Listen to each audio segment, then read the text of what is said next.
Okay, nothing new there. I gave you the wrong number. It is note card number 64, which you all discovered when you went to go make it. All right, let's do some practice problems. While experimenting with her calculator, Candy creates the sequence 4, 9, 19, 39, 79. Write a recursive formula for Candy's sequence. Then we're determining the eighth term in the sequence. So we always start with the first term being 4, or whatever the first term is. Then we're going to write that the next term is equal to the previous term. And then we got to figure out, so I have my next term is a sub n, my previous term is a sub n minus 1. That's what I like to use. There are other ones that I gave you above. To go from 4 to 9, I add 5. That's not going to work. There's no, if I do 9 divided by 4, 19 divided by 9, that's not the same.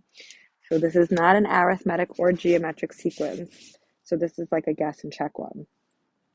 If I double 4, I get 8 plus 1 is 9. If I double 9, I get 18. Add 1, it's 19. This looks good. Double 19, I get 38 plus 1 is 39. Okay, so we convinced you have to times the previous by 2 and then add 1. Now, to get the final answer here that they want the eighth term, instead of starting with the first term, we could start with second, third, fourth, the fifth term. So if the fifth term is 79, that's your fifth term, I could start by getting the sixth term. The sixth term is going to be 2 times the previous plus 1. The seventh term is going to be 2 times the previous plus 1. And then the eighth term is going to be 2 times the previous plus 1. This number is going to change from line to line. So for the first one, I'm going to put the 79, because when you're getting the sixth term, the previous term is the fifth term. 2 times 79 is 158 plus 1 is 159. Then I'm going to multiply that by 2. Is it sad if I use my calculator? Is that okay? You probably use your calculator for the last one. Love you. All right. 2 times, oh, I forgot to put the 159 in here because that's the previous term now. Times 159 plus 1 is 319. And now that goes in for the previous term here. 2 times the 319 plus 1 is 639. So there we go. That's your final answer. So we have the recursive formula as the first answer, and then 639 is the eighth term. Okay, write a recursive formula, E sub n, to describe the sequence graph. All right, they give us the first term right here. The first term is 4. So notice the inputs, the x values, are the term number here. First term is 4, second term is 12, third term is 36, fourth term is 108. So when we're talking about sequences, the input is the term number, the output is the number in the sequence. So I'll start with the first term being 4, the next term, a sub n, something in terms of a sub n minus 1. This is your next term, this is your previous term. What do we have to do to our previous term? Well, it's going from 4 to 12 to 36 to 108. This one's a little bit more obvious because you're just multiplying by 3. So 3 times the previous term. So that is your answer here. When you're asked to give a recursive formula, it is 2 lines. What's the first term? How do you get the next term in respect to the previous term? Okay, for number 3, I could start already by writing that the first term is 6. What am I going to do to go from here to here? All right, if I try to subtract, let's see if it's an arithmetic sequence. If I subtract what's before it, So if I do 9 minus, that's not a minus, minus 6, I get 3. The term after the 9, if I subtract what's before it, I get 4.5. So they don't have a common difference. Let's try it with division. If I do 9 divided by 6, that comes in front of it, it's 1.5. 13.5 divided by 9, I get 1.5. If I do 20.25 divided by 13.5, I get 1.5. So by dividing the second term by the term in front of it, any term by the term in front of it, I got the same common ratio of 1.5.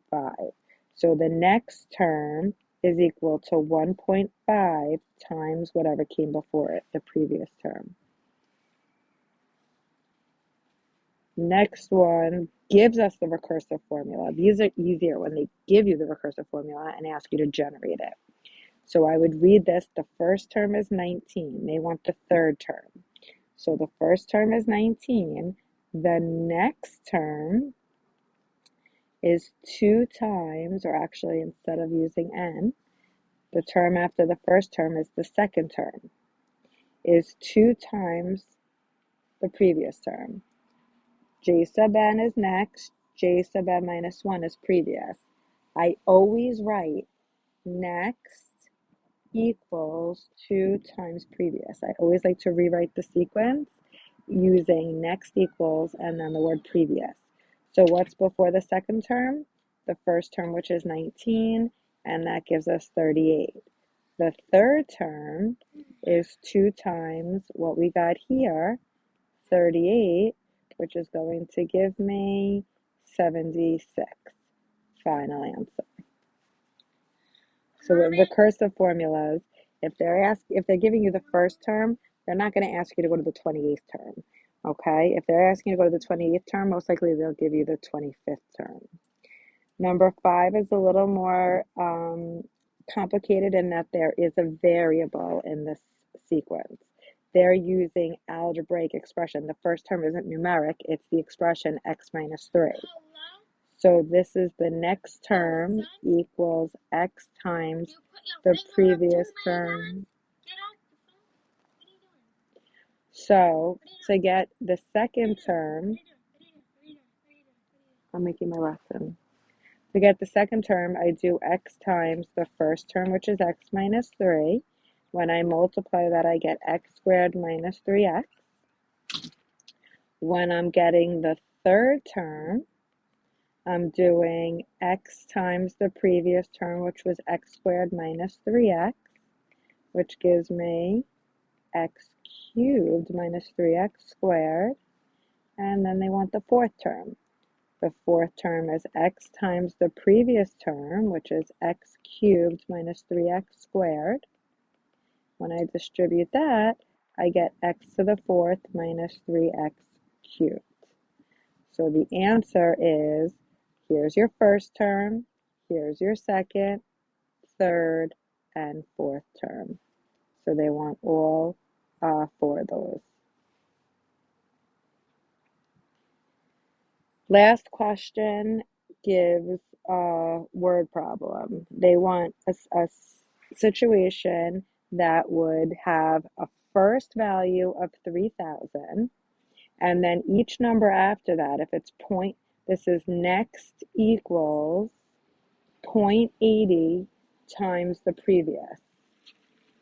When you're multiplying 0.8 by the previous term, since you're multiplying by a number less than 1, you're going to be decreasing.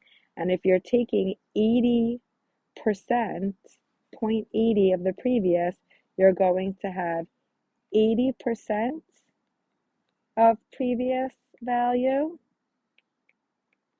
or you could look at it as 20% less than the previous value. That's the same thing. Okay, so 80% of 100 is 80. 20% less of 100% is 80. So let's look at which of these choices. Hopefully you're going to pause and try it on your own first. The first row of a stadium has 3,000 seats. Each row thereafter has 80 more seats. So this would be adding 80, not multiplying by 80%. The last row of a stadium, they gave us the first row. A bank account starts with a deposit of $3,000 and each year grows by 80%. Okay, there's two things wrong with this. First of all, starts with 3,000. That would be your A sub 0, not your first term. This would be before the first term. Also, this says growing by 80%. Multiplying by a number of less than 1 is going to go down. Lastly, here's going to be the answer, obviously. Initial value of a specialty toy is $3,000, and its value each of the following years is 20% less. So I guess here they are using A sub 1 as the initial value, which would be what it starts with. And they're using A sub 1 for that. Okay, but this is the only one that describes starting at 3,000 and decreasing 20% less by being multiplied by 0.80. Tonight, or no, sorry, this is your homework for tonight. Tomorrow you'll be doing a delta math on this.